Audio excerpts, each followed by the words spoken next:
Adesso siamo con invece Giuseppe Casson, sindaco di Chioggia. La sua appartenenza politica? UDC.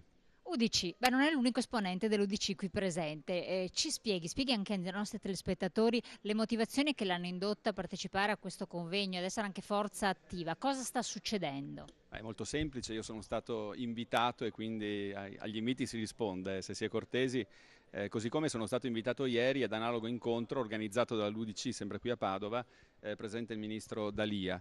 Io credo che anche questa mia presenza ieri e oggi voglia significare un auspicio, che quello che divisioni e fratture non abbiano più ad esserci. Come sindaco devo dire che sono cose che vengono molto poco comprese dal territorio e queste difficoltà non vengono accettate. Allora io dico, superiamo queste divisioni soprattutto rispetto a dei contenitori che hanno una comune matrice ideale, ideologica e di riferimento, e trovo francamente incredibile, poco comprensibile che stia succedendo quello che si sta verificando in queste ore.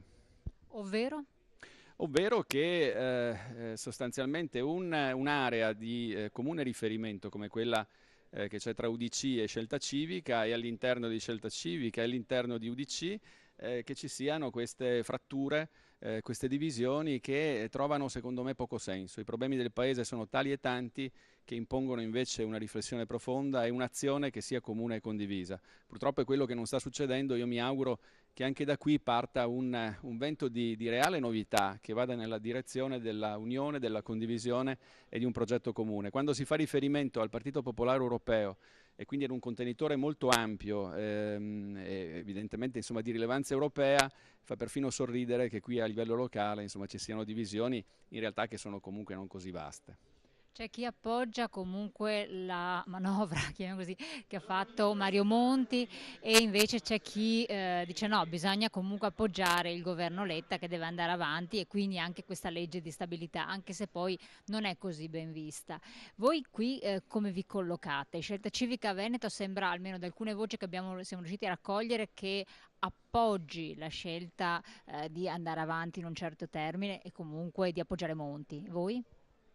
Ma io sono convinto che questa sia una legge di stabilità che, come è stato detto, non è sufficientemente coraggiosa, e peraltro bisogna fare i conti con i conti e bisogna comprendere anche il contesto nel quale questa legge di stabilità è stata fino ad ora licenziata. Quindi io credo che comunque sia un governo che, stanti le condizioni nelle quali si trova il Paese, credo che abbia fatto il possibile, che quindi meriti pieno appoggio. È chiaro che per prospettive di maggiore consistenza e di maggiore sviluppo io credo si debba necessariamente attendere e confidare che anche questa manovra possa mettere definitivamente a posto i conti. In conclusione, la presenza sua come sindaco con altri sindaci è rilevante. Voi siete operativi sul territorio, siete le figure più vicine alle persone, avete anche quindi una responsabilità sociale oltre che politica. Ma io dico sì, senz'altro, è una responsabilità sociale importante. Io dico sempre che noi siamo in trincea e troppo spesso non viene percepita l'importanza del territorio a livello romano.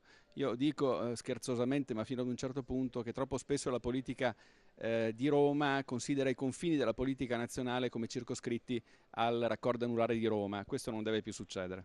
Grazie signor sindaco, le auguriamo buon lavoro e naturalmente buon proseguimento. Grazie.